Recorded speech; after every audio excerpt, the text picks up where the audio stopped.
On Spiritual Friendship, Aelred of Rievaulx, Part 1. Aelred's life. There are several reasons why the life of Aelred should be briefly considered as an introduction to his spiritual friendship.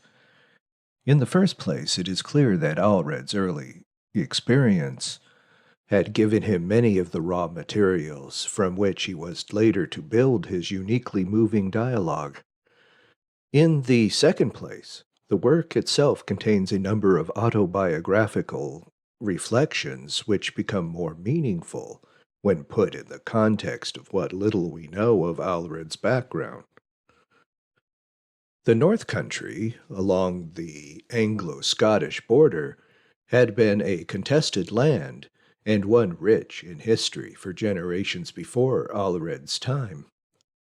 Part of the old kingdom of Northumbria, brightly illuminated for us by the pen of Bede, it had suffered terribly at the hands of the Viking invaders from the beginning of the 9th century.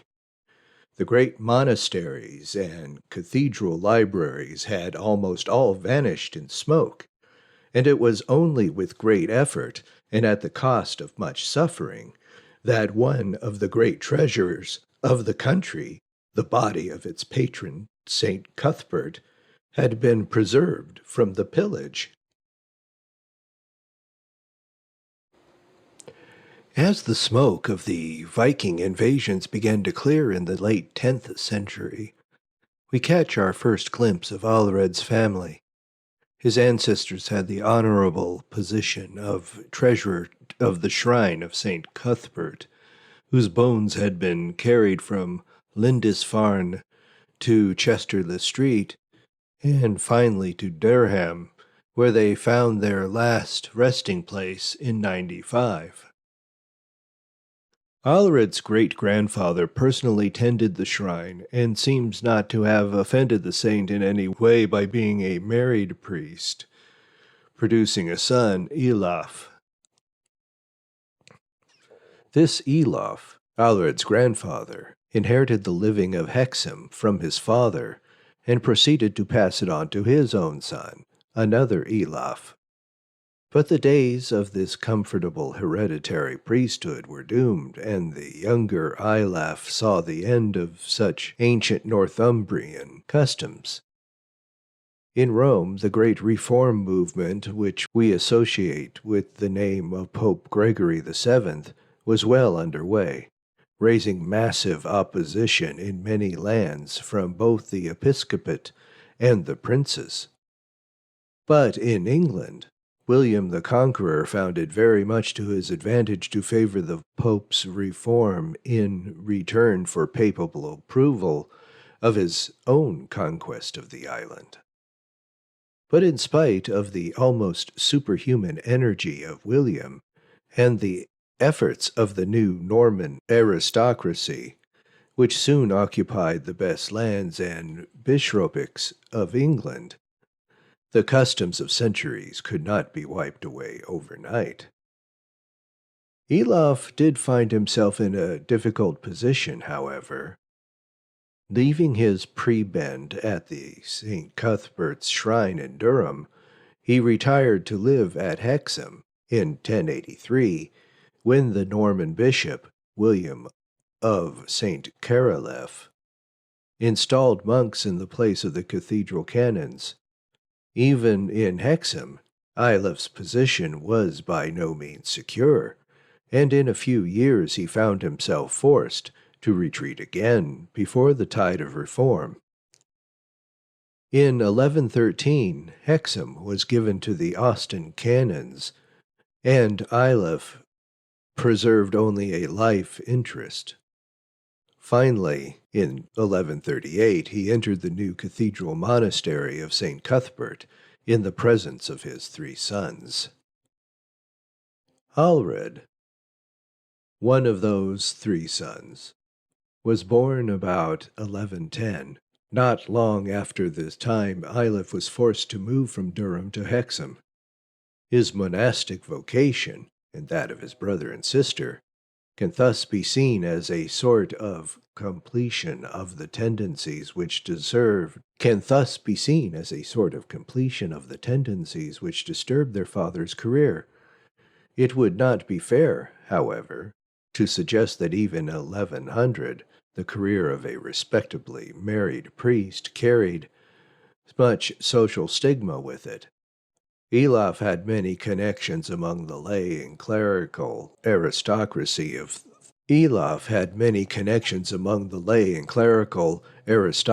of Northumbria, and it was to these he turned when the question of Aelred's upbringing came to the fore about 1125. There had been a tradition of learning in Aelred's family as far back as we can trace their story, at least since the days of Alfred, Aelred's great-grandfather, who had been a teacher at the boys' school in Durham. We have no details of Aelred's earliest training, but it is more likely that he learned the rudiments of Latin letters from a priest of Hexham, and may even have had the benefit of lessons from his uncle, Aelred, who later had a reputation for learning at Durham. It was the custom of the first feudal age that the sons of good family should receive at least a part of their training in the homes of the other members of the upper class. This custom of fosterage was designed both to train the young in the manners appropriate to their station, and also to provide the links of acquaintance and friendship which were so vital to the exercise of power and responsibility. Aelred was sent, at some date probably about his 15th year, to no mean foster home, the court of the King of Scots. Political events of the previous generation had introduced a Norman element into the court of Scotland, and, although still a very barbarous land, the Scottish court was the center of a small but active group, intent on bringing the customs and advantages of Norman civilization to the north. Under King David I, 1124 to 1153, Aelred was raised in the company of Henry, the heir to the throne, and David's two stepsons, Simon and Waldef, who were to become his close friends and models. It may have been at Roxburgh, where the ambulatory Scottish court was frequently in residence, that Aelred's somewhat rough-sounding Anglo-Saxon name of Aethelred was softened to the Norman form which we are now more familiar. We know that two facets of Aelred's years of education with certainty. In the first place, either at Hexham or at Roxburgh, Aelred became familiar with Cicero's dialogue on friendship, which was to mean so much to him in the course of his later life. Secondly, he quickly became a popular and respected member of the court circle. Walter Daniel, Aelred's biographer, tells us that Aelred was appointed Dapifer Summus of the royal court, and had a great deal of ingenuity and have been expended trying to discover the precise implications of this title. It seems clear that Walter Daniel is trying to give the impression that Aelred was the high steward of Scotland, but even if the words will bear that interpretation, it seems unlikely that so young a boy would have been appointed to an office which was already becoming a major feudal responsibility. Aelred himself inclined to joke about his responsibilities as steward, insisting that his youth trained him more for work among the pots and pans in the kitchen than for writing, but it is hardly necessary to see Aelred in the role of a cook-boy. On the wholesome position such as steward of the royal table, perhaps in charge of the general arrangements for feasts and entertainments, seems the most likely position for him to have filled. Whatever the exact nature of his position, There can be no doubt that Aelred's life at court was a success from any worldly point of view. There he had opportunities to develop those emotional and profound friendships for which he had such genius, with the most important and most civilized people in the kingdom. Aelred became the intimate friend of at least one member of the court, and soon found that his courtly success was to be rewarded with a great ecclesiastical benefice, perhaps the Archbishop of St. Andrews. But for all this success, Aelred was not entirely happy in the life of the court. He was oppressed by the lack of a clear sense of his vocation, and disturbed by the evident superficiality of many of his relationships. In his own words, "And those men who were around me, but who were ignorant of the things which went on within me, kept saying, 'How lucky he is! How lucky he is!' But they did not know that there was evil in me, there where only good should be. Terrible was the distress I felt within myself, tormenting me, corrupting my soul with intolerable stench, and unless you had quickly stretched out your hand, not being able to tolerate myself, I might have taken the most desperate remedy of despair." This has the authentic ring of the sleepless nights of a young nobleman, confident in his powers but unable to find the right way in which to put them to use. It may also betray the overwrought language of the court, and perhaps even a trace of that religion of love which was beginning to penetrate into the courts of France, and whose mirror image was to inform the sermons of Saint Bernard and the Cistercian Fathers of the first Golden Age. While in this mood of restlessness and inner distress, Aelred was sent on a mission to York, on some business concerning Archbishop Thurston. In 1132, only 2 years before this, Thurston had assisted at the foundation of Rievaulx. In 1132, only 2 years before this, Thurston had assisted at the foundation of Rievaulx, a colony of monks from Citeaux sponsored by Walter Espic, a prominent border lord. A few months later, Thurston had taken a part in the painful business of settling the schism of St. Mary's, York, which led to the foundation of the great Abbey of Fountains by the stricter party of the monks. In both these affairs, the archbishop had supported the monks who were to lead their monastic life under the strictest of observances, and whatever the subject of Aelred's official business, it seems likely that there was conversation about the wonderful and exciting events which were turning the wilds of Yorkshire into a paradise of monks. In any case, on his return journey from York, Aelred spent a night at Walter Espic's castle at Helmsley, and the next day rode over to Rievaulx to see the new monastery for himself. He was profoundly impressed and discussed the day's events with some of his companions when they returned to Helmsley to spend a second night. The next morning, Aelred took his life into his hands and offered himself at the gates of Rievaulx to become a monk. For Aelred, the next few years must have been difficult, but in some sense of homecoming. For a delicate and courtly young man, the severe discipline and rough labor of a struggling monastic community must have been a heavy burden. For a sensitive and spiritually aware young man, filled with enthusiasm and troubled by the superficialities of the royal court, this would have been an invitation into that profound peace which he had found so elusive. Aelred was as immediate a success at the monastic life as he had been at the court. While still a relatively young man of about 32, professed for no more than 6 years.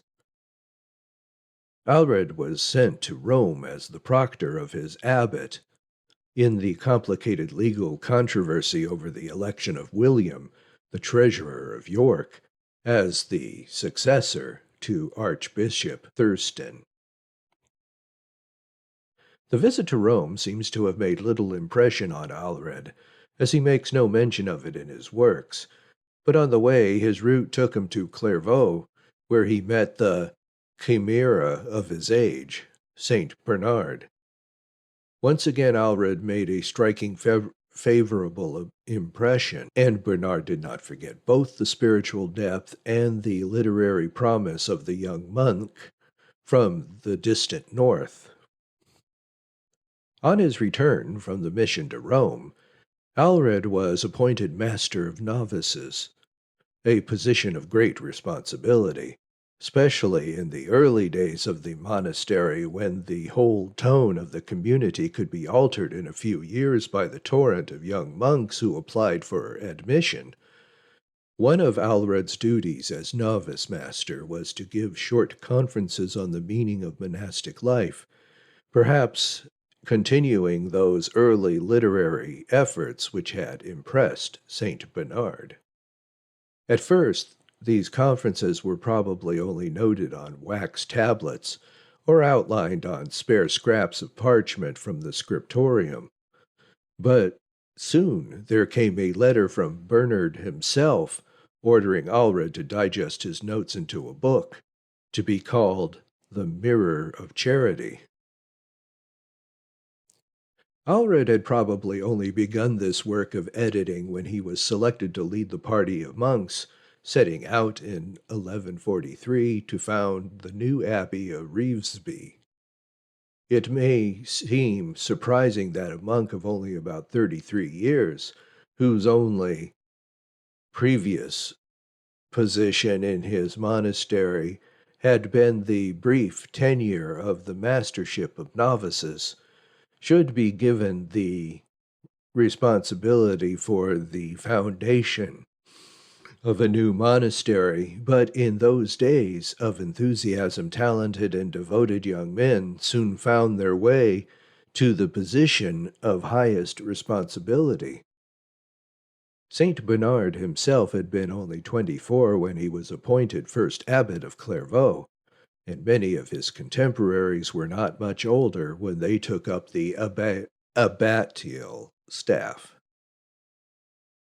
We know almost nothing of Aelred's rule at Rievaulx, although we may be confident that amidst his constant labors, Aelred continued to work at the sermons and notes, which seem to have been considered a vital part of the responsibilities of an abbot, charged with building up his monks as much as building a monastery. That both labors were successful is proven by the call he received in 1147 to return to Rievaulx as abbot upon the resignation of Maurice, who had found the burdens of rule too heavy. It is in the period shortly after his election as abbot of Rievaulx that we should place the beginning of the spiritual friendship. The scene of the first book is set in some monastery dependent on Rievaulx, where Aelred had intimate friends, the most likely place in Warden, since one of the speakers of the first book is probably to be identified with the Ivo of Warden, to whom Aelred dedicated his treatise, Jesus at the Age of 12. Aelred's regular visitation of his daughter house would be an appropriate occasion for a discussion of spiritual friendship.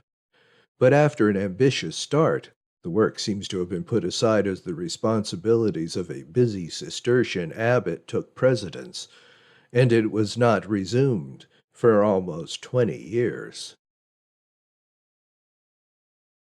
In the interval, we must imagine Aelred as almost constantly in motion.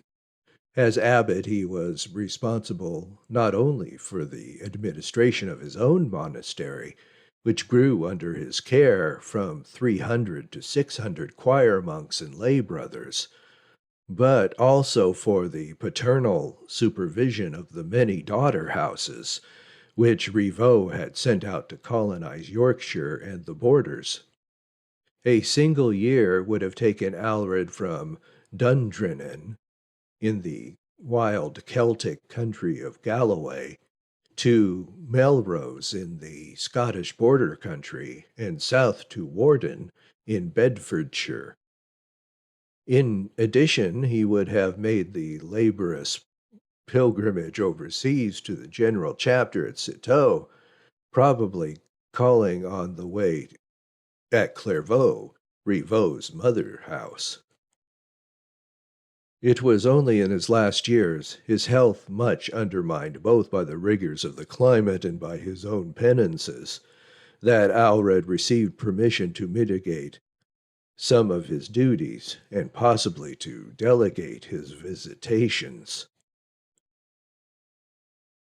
As late as the 15th century, a volume of some 300 of Aelred's letters, written to kings, bishops, and nobles, existed in England. These letters might have provided information about the external events of Aelred's 20 years as Abbot of Rievaulx, which Walter Daniel's life does not. Walter was concerned with the life of a man whom he was certain was a saint.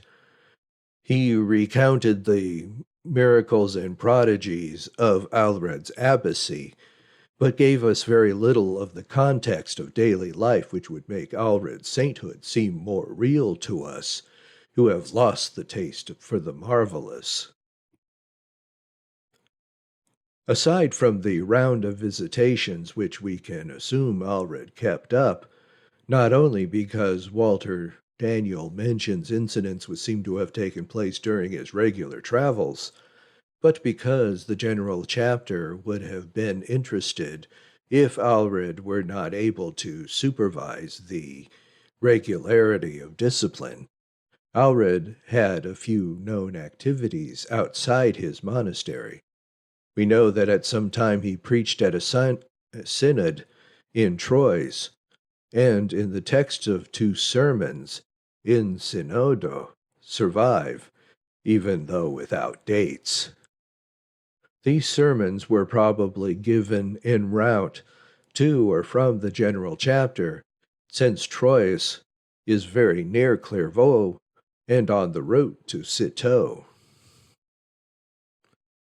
Towards the very end of his life, Aelred was also involved in the celebration surrounding the translation of the relics of St. Edward the Confessor, whose canonization Henry II had secured with an eye to encouraging English patriotism and the reconciliation of the French and English people of his kingdom. Many authors maintain that Aelred actually came to Westminster to preach on the occasion, but in view of his poor health, it seems more likely that he was not personally present. Abbot Lawrence of Westminster was a distant relative of Aelred's and asked him to compose both the homily for the new office of the saint and to write, or at least revise, a standard life of Edward.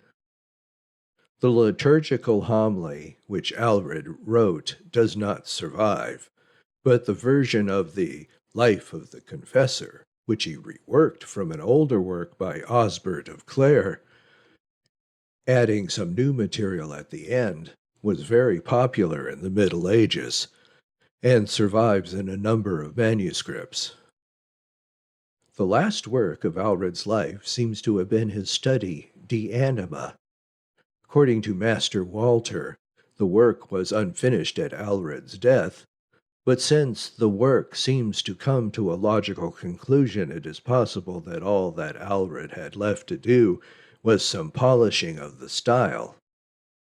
The work itself is respectable, but shows few of the remarkable qualities of perceptions and observation which make the Mirror of Charity and the Spiritual Friendship classics. As long as Aelred could rely on his own experience and the profound but limited literary culture of the early 12th century, he was on firm ground and produced works of major value. But when he attempted to enter the more technical realism of philosophy, his lack of formal training in the schools and the relative backwardness of the north of England put him at great disadvantage. His work was an interesting reconsideration of the ideas of St. Augustine, but it adds little of novelty and in some cases even confuses the issues. In contrast, Aelred's discussion of spiritual friendship is both clear on all points and original, discussing with great perceptions issues which had not been treated by his masters, Augustine and the other fathers of the monastic tradition. For at least the last 10 years of his administration, Aelred was in poor health. Walter Daniel seems all too glad to give the details of Aelred's illnesses, which led Professor Powicke to suggest that Walter may have had a professional concern with Aelred's health as infirmium of Rievaulx. Walter noted that as early as 1157, the general chapter had allowed Aelred a number of privileges because of the infirmities which troubled him. He was allowed to live and eat in the infirmary, where he built himself a little cell, which was to be the scene of many conversions with his monks, and to attend choir at his convenience. Walter vividly describes Aelred in the throes of an attack, probably of kidney stones, sitting by the fire, crumpled in pain like a leaf of parchment. Aelred died on the 12th of January, 1167. His final hours were as faithful to the love of God and his friends as had been his life and teachings. Walter records his last words: "Festinate for Christ Louve." He spoke the Lord's name in English, since he found it easier to utter and in some way sweeter to hear in the language of his birth. Aelred died, as he had lived, surrounded by a crowd of his monks. For many years it had been his custom to allow his monks to come to his cell in the infirmary for familiar conversations. For every day they came to it and sat in it, 20 or 30 at a time, to talk together the spiritual delights of the Scriptures and of the observance of the order. There was nobody to say to them, "Get out, go away, do not touch the abbot's bed." They walked and lay about his bed and talked with him as a little child prattles with his mother. He would say to them, "My sons, say what you will. Only let no vile word, no detraction of a brother, no blasphemy against God proceed out of your mouth." He did not trouble them with the pedantic imbecility habitual in some silly abbots, who, if a monk takes a brother's hand in his own, or says anything that they do not like, demand his cowl, strip, and expel him. Not so Aelred, not so.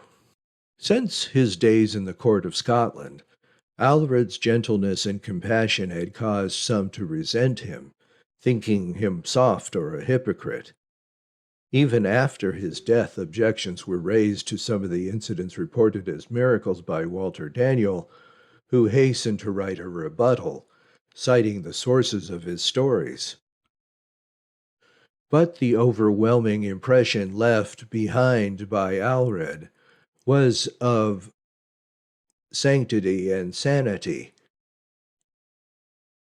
Continuing the tradition of Bernard and Aelred himself, Gilbert, Abbot of Swineshead in Lincolnshire, broke off his sermon in a chapter to make a moving eulogy when the news of Aelred's death was brought.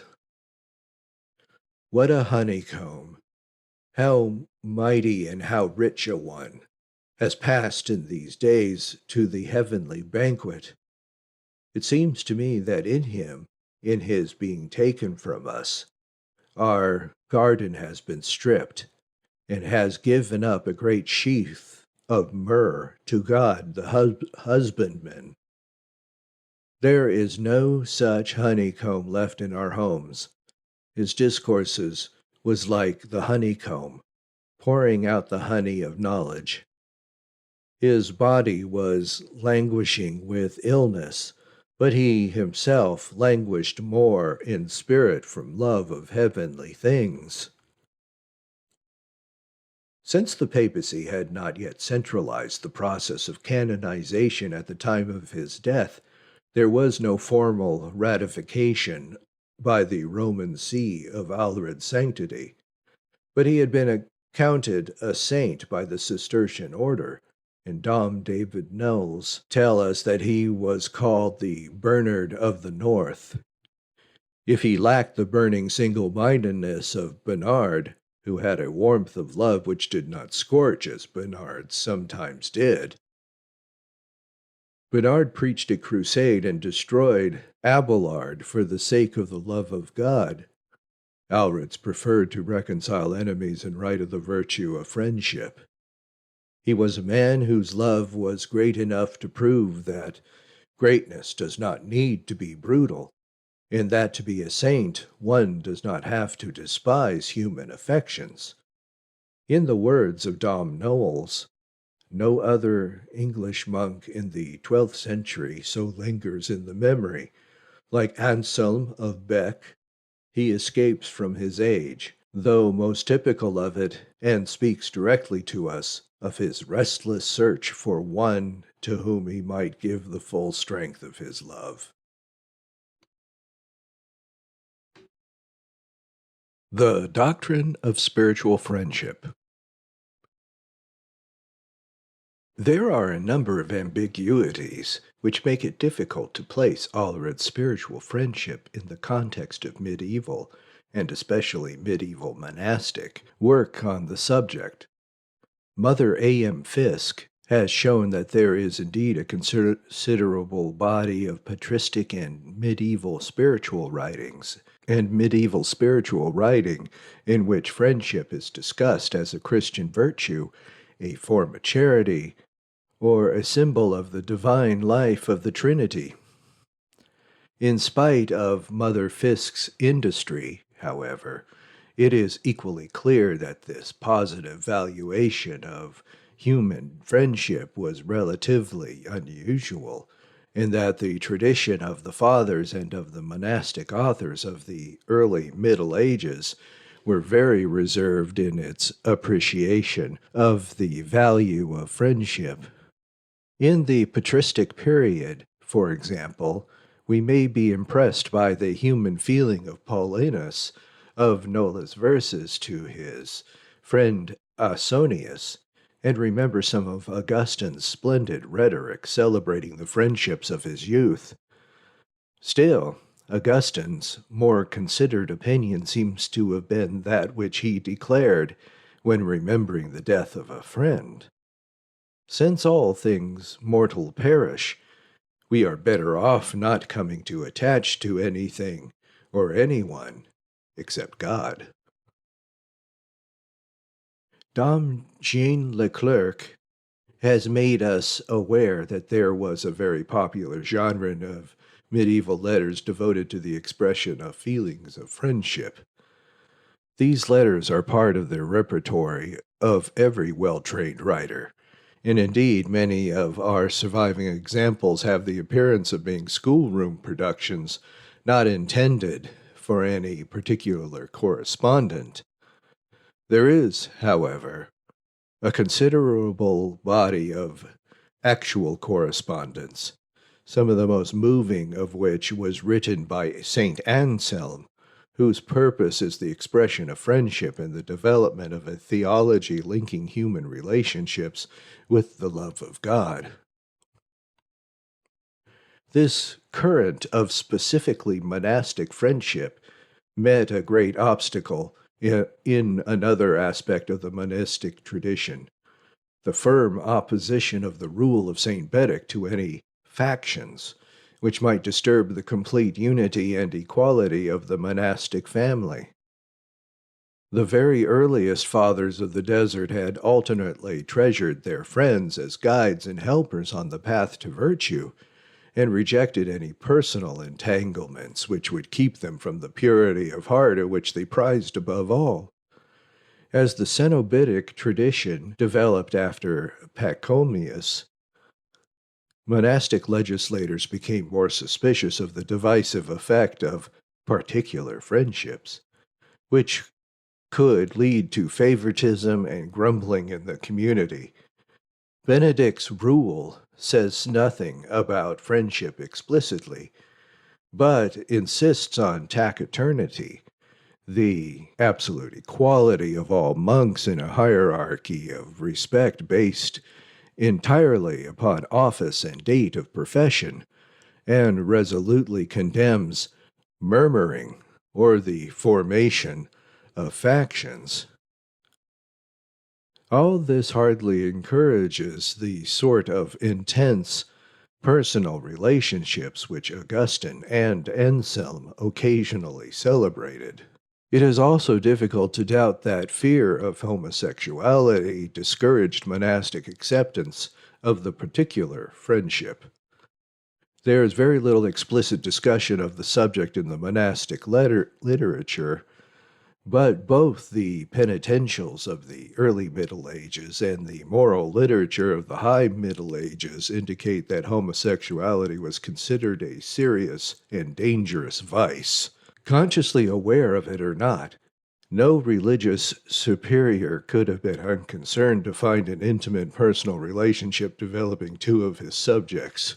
Then there are some of the questions which must be considered before we can understand Aelred's spiritual friendship.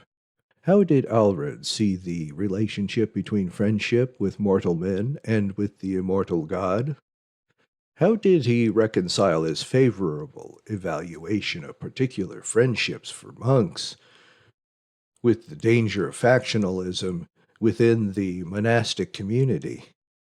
And how did he deal with the possibility that an emotional relationship in a closed community might provide an occasion for sexual temptation? A superficial reading of the spiritual friendship could give the impression that Aelred was either so optimistic about human nature as to have overlooked these problems entirely, or so pessimistic as to have made friendship safe by making it a matter of pure abstraction and calculation. But the very diversity of these impressions should give the warning that Aelred's doctrine of spiritual friendship is rich and complex enough to deal with the complexity of real relationships in an authentic manner. It is certainly true that Aelred is enthusiastic about friendship. He insists on the usefulness of friendship as part of the good life, and stated flatly, "I call them more beasts than men, who say life should be led so that they need not console anyone nor occasion distress or sorrow to anyone, who take no pleasure in the good of another, nor expect their failures to distress others, seeking to love no one and be loved by none." He even proposed the rather shocking formula, "God is friendship," and justified it on the grounds that he who dwells in friendship dwells in God, and God in him. On the other hand, it is also clear that Aelred was no misty-eyed romantic about the personal relations. He knew that there were many imperfect and even totally corrupt relationships which went on under the guise of friendship, and insisted that before becoming committed to a friend, a great deal of consideration and testing was essential if vice and disaster were to be avoided. Moreover, Aelred's discussion of friendship can only be understood as a special case of his more general theory of love, which he had developed in his first work, The Mirror of Charity. Before attempting any detailed analysis of the teaching on friendship, it would be a good idea to take a quick glance at Aelred's general theory of love and will. It should be no surprise that Aelred began his career analysis of love by dividing it into three parts: attraction, intention, and fruition. The attraction is that the natural impression made in our mind by some persons or object which we can identify as being desirable. The intention is more abstract. It is the inclination of the will towards some person or objects as the result of the decision that it ought to be followed. The fruition of the result of this act of the will, by which we enjoy the benefits of that object of our sensible attraction and volitional decision. Aelred knew that if it were not for original sin, that is, if man were still uncorrupted, no further analysis would be necessary. But since man is corrupt, it is possible for each of these three parts of love to be defective. Man can be attracted to the wrong object and can decide to pursue that which he knows is wrong, and can enjoy created goods incorrectly. If any of these corruptions vitiate the goodness of his love, it ceases to be love and becomes cupidity instead. In this scheme, there is no danger of a Manichaean rejection of the material world, or even of a devaluation of creation in favor of the Creator. Love is still pure if it is directed towards the neighbor and not to God directly, as long as it is properly enjoyed. And though the only measure of our love for God is to love Him without measure, the essential nature of our attraction and fruition of God does not fundamentally differ from our love of neighbor. Indeed, if our love of God is corrupted by loving Him for the wrong reason, such as for the benefits He can give us, it too can become a kind of cupidity. Beyond the ever-present danger that we may corrupt our love into cupidity by seeking the wrong objects of love, or loving them out of proportion to their true value, there is the difficulty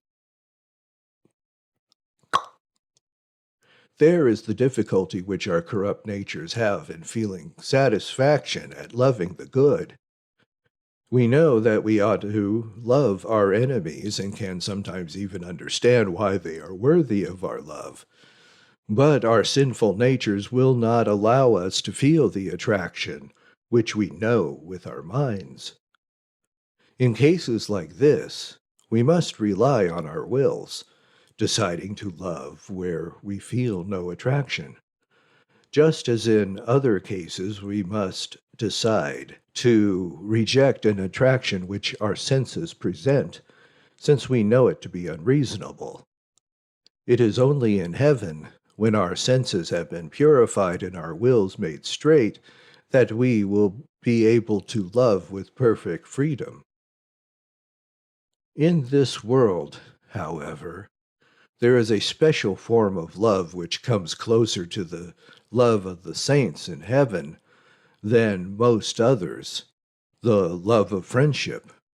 We have a clear duty to love all men, and especially our immediate neighbors. For the monk, this means especially the members of his community, but it shall also clear that no one, not even the best monk, can find all the members of his community enjoyable. There will be some whom he must love as an act of will and intellect, without the consolation of being able to enjoy his company. Towards others, however, all things will work together to produce a kind of love, which is a foretaste of heaven. The attraction, intention, and enjoyment will satisfy not only his judgment of what is right, but also his feelings of what is enjoyable. By carefully distinguishing between love and cupidity, Aelred was thus able to make a clear distinction between true friendship, which can only come from true love, and false friendships which are based on some imperfect or even corrupt love, which are referred to as friendships only by the abuse of popular speech. By insisting on the positive moral value of friendship, Aelred avoided the problem of defining its moral limits, a problem which had troubled Cicero and other ancient writers who thought of friendship as purely amoral. Since true friendship can only be based on true love, there can be no admixture of corrupt motives. There can be no question of unjust favoritism, much less partnership in vice. For true friends, since the motives of gain or corrupt pleasure are characteristic of false friendship, and have no place in a relationship of true spiritual friendship. On the other hand, Aelred is far too acute an observer of human nature to suggest that a spiritual friendship between two mortals does not need to be carefully tended to weed out those seeds of corruption which are natural to our fallen state. It is essential, therefore, that the spiritual man both carefully test himself and the person whose friendship he desires, to be sure that the natural materials for a friendship are pure, and be prepared to renounce the personal satisfactions of friendship, though never the good will in which we owe all men. If a spiritual friendship is corrupted into a carnal or self-seeking relationship, with these preconditions in mind, we can begin to answer some of the questions posed earlier about Aelred's understanding of. For Aelred, there can be no conflict between love of our friends and the love of God, since all love is one and has its course in God. The love of neighbor is no derogation of our love of God, but rather it is necessary for us if we are truly to love him. It is this identification of spiritual friendship with the perfect love of God which allowed Aelred to suggest the phrase, God is friendship. In the same way, since the monastery is a school of love, there can be no possibility in the monastery of love causing factions. Cupidity can indeed be divisive, and false friendships based on cupidity instead of charity are even more dangerous for a monk than for people in the world. But true love builds up the community and can only serve to unify, not tear apart. The final question of Aelred's attitude towards the sexual component of intimate personal relationships is far more difficult to answer. Aelred was, of course, not troubled by the 20th century's pervasive consciousness of sex drives, nor did he feel obliged to discuss sexual pathology in a treatise on spiritual friendship. It is possible, however, to get a glimpse of his implicit attitude from remarks in the Spiritual Friendship and from Walter Daniel's biography. The description which Aelred himself gave of his inner distress during the last period at the Scottish court is extremely vague. but it is least possible to interpret his relationship of great intimacy and youthful passion in the light of the remarks about carnal friendships in the spiritual friendship. There may have well been a homosexual component in his youthful friendship which he found very disturbing, even if he was not fully aware of its implications. In this case, his conversion to the monastic life might have been, to at least some degree, a method of escaping a potentially sexual situation which he could not morally approve. The later evidence of Aelred's life would seem to indicate, however, that if this was the case, Aelred suffered no emotional damage from the experience. The close and very emotional friendships which he was able to enjoy in the monastery prove that a negative reaction to his own youthful crush on a member of the court of Scotland did not inhibit his emotional freedom in later life. It is also interesting to remember that Walter Daniel specifically noted that Aelred, unlike some other abbots, was not scandalized by demonstrations of affection, such as holding hands, by his monks. Aelred, in other words, seemed to have not only confidence in his own ability to deal with the sexual component of his friendships, but to not have trusted his monks to be able to do the same. Nor is there any evidence that Aelred's confidence was misplaced. With these preliminary considerations in mind, it is possible to look at the structure of the work itself.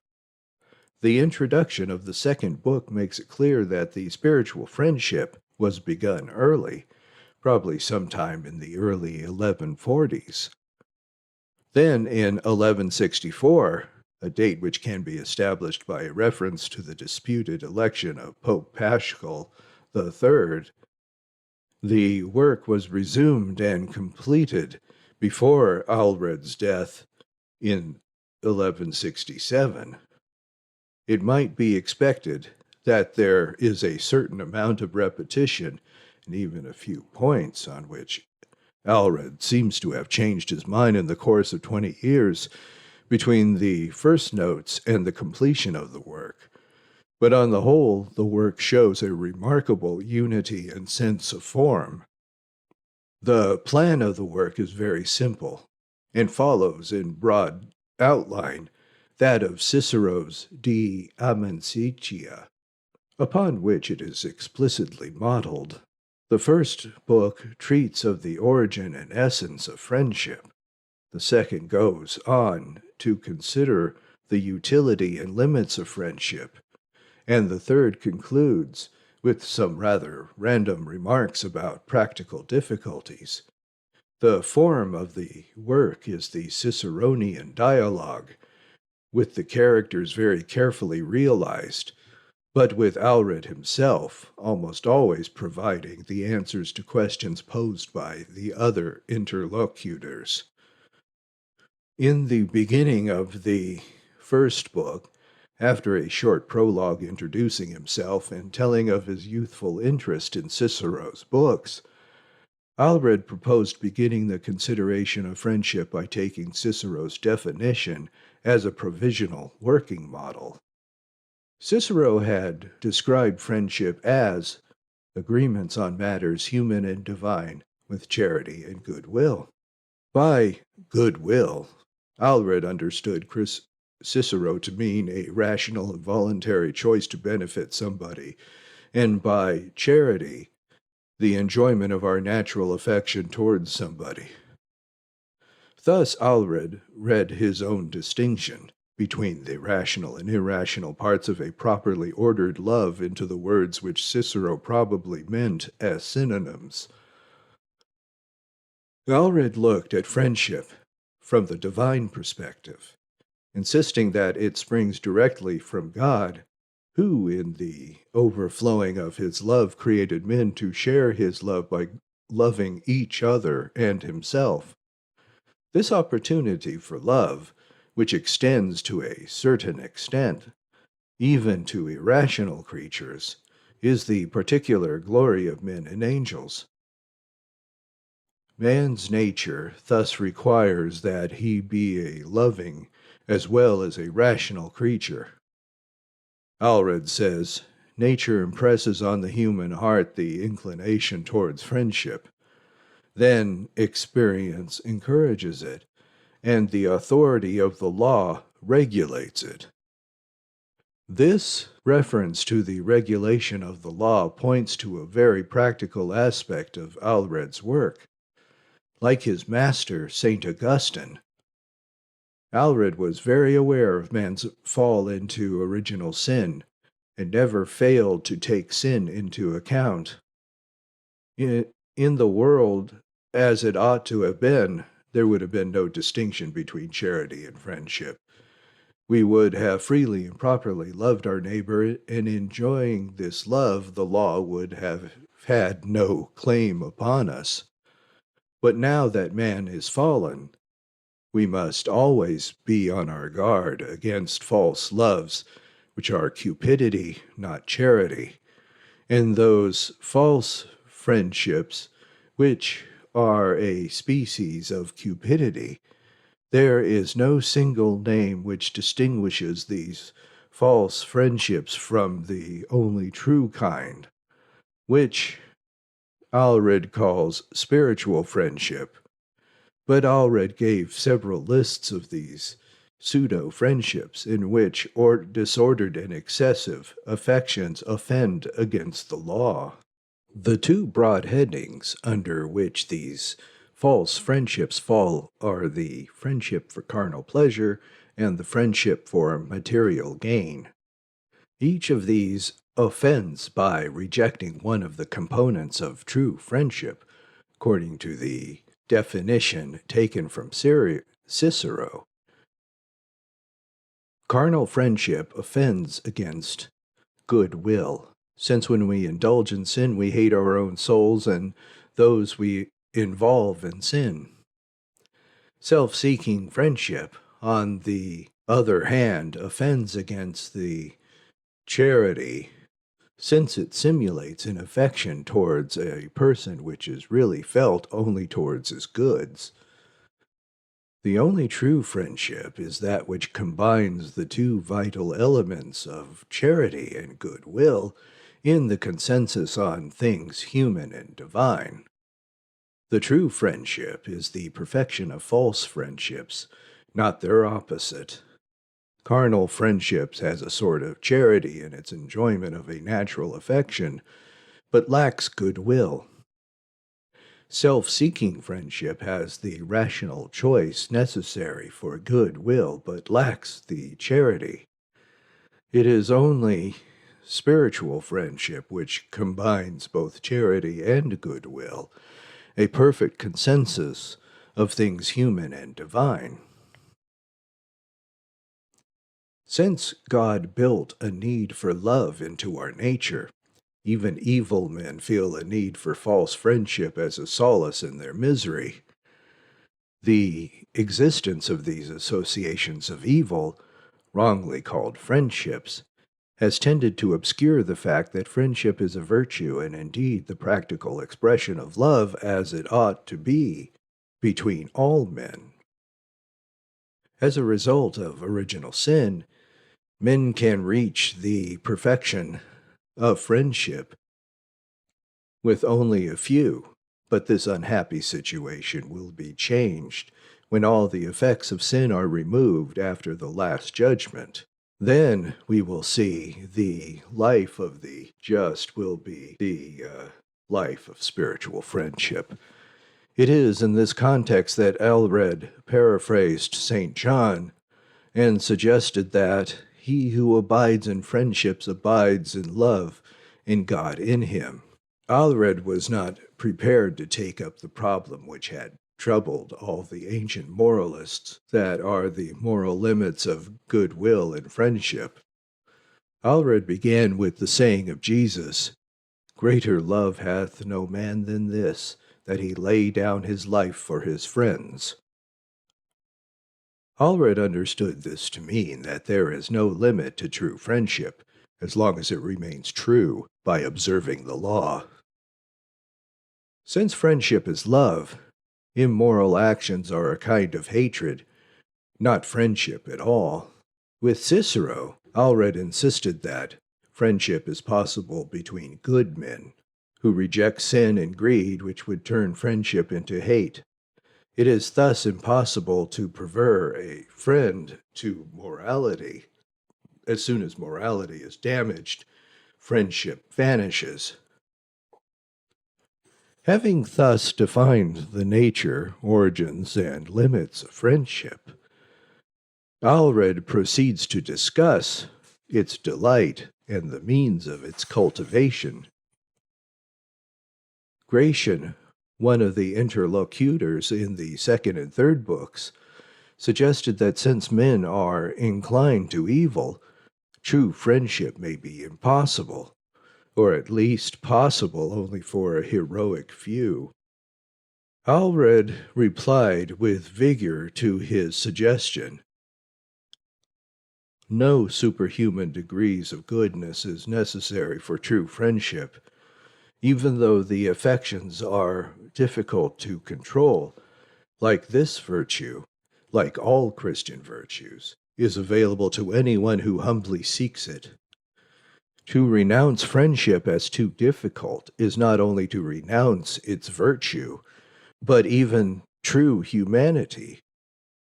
Since to live without friendship is to live like a beast.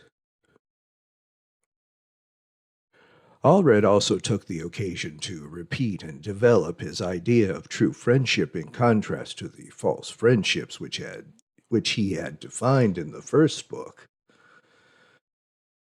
After repeating the rejection of carnal, here called childish, friendship, is almost the same words as he had used many years before.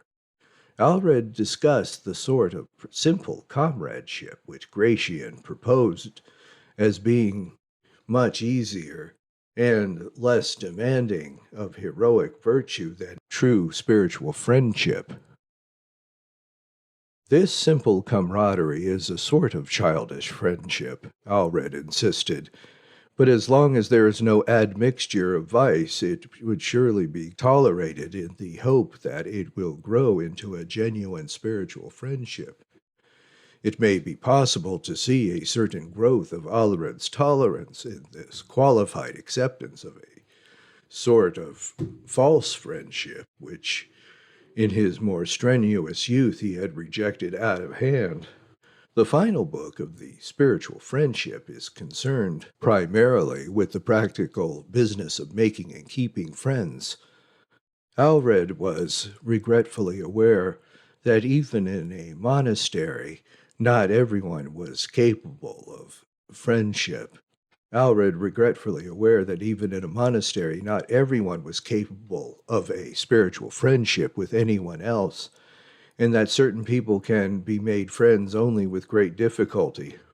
The sort of person whom Aelred found most unapt for true friendship is one easily given to anger, the choleric man of medieval medical history. Since the goal of friendship is that of peace and relaxation, in which the result of a calm enjoyment of love, the choleric man, given to sudden suspicious and unreasonable fits of anger, is the most difficult to relax with and enjoy. However, even granting this, Aelred was unwilling to deprive even the most unlikely sorts of all possibility of friendship. One of the dialogue speakers pointed out that Aelred himself had a friend well known for his choleric temper, a point which Aelred admitted with complacence. With that buoyant optimism which seems to come so easily to the early Cistercians, Aelred insisted that faults of character, even those which come from our natural temper, are not beyond the action of grace and free will. It is true that his friend is bad-tempered, and even gives offense to Aelred himself. But there is nevertheless a fund of goodwill in him, and long as the goodwill is not affected, all the advantages of friendship are still available to him. In spite of his optimism, however, Aelred did admit that there were certain circumstances which required the breaking off of a friendship, at least as far as active intimacy was concerned. Aelred took a passage from Sirach and interpreted it to suggest that there were 5 things which would break the bonds of friendship: insult, attack, arrogance, betrayal of secrets, and the stab in the back. To these Aelred added one more of his own, typical of his concern for the community entrusted to him as an abbot: harm done to anyone to whom we have responsibility. Admitting that there are cases in which a friendship may have to be broken off, Aelred was faced with the text which he had quoted several times from St. Jerome: "A friendship which can cease to be was never genuine." His solution to this difficulty is ingenious and subtle. He suggested that there is a sense in which the friendship can never be broken, since the obligation to love, of which friendship is only a perfect form, exists even towards enemies. We have therefore an obligation to persist what is good will, which is the essence of friendship, even toward those whom we can no longer trust with intimacy. It is only the natural affection, essential to friendship here on earth, which is broken off, and even that will, one hopes, be restored in heaven when all our love is made perfect. The necessity of breaking off an intimacy is a painful and unpleasant business, and Aelred judged that it could usually be avoided by carefully testing of acquaintances before admitting them to intimacy. This process of testing and training sounds very like a novitiate, for the good reason that both have very similar purpose. The monastery is the school of charity in which the monk learns to run with unspeakable sweetness of love in the way of God's commandments. The Cistercian order, too, founded on the Charter of Charity, is a society of independent monasteries bound in a filial and friendly relationship. It is only reasonable, therefore, that just as the monk must be tested and learn the rule of love in the monastery, and as each monastery must be visited and tested to see that the relationship of the order does not break down, so there must be testing and correction in the formation of a friendship. Many people, including some monks, found the exacting standards which the Cistercians required of monks to be too rigorous for mortal flesh. In the same way, Walter, one of the speakers in the dialogue, proposed that a less exacting standard be allowed, requiring less testing and allowing a wider circle of comradeship. In the best Cistercian spirit, Aelred rejected this suggestion as unworthy of the true sublimity of friendship.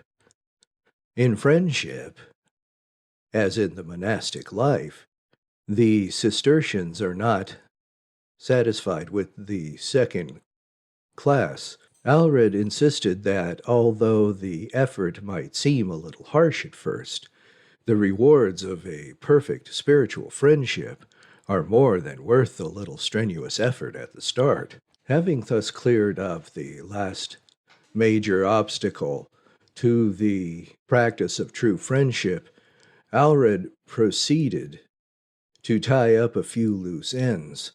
A few pages suffice to remind his audience that a perfect equality is necessary between friends, and to reply to the objection that the monk, who has no property, is prevented from giving gifts of friendship. For Aelred, this is an advantage, not an obstacle, since it removes all temptation to profit from a friendship, but allows the monk to offer those spiritual gifts of prayer and good example, which are the most precious of all. The conclusion of this last book is a personal meditation on the memory of the two of Aelred's dearest friends who preceded him to the grave.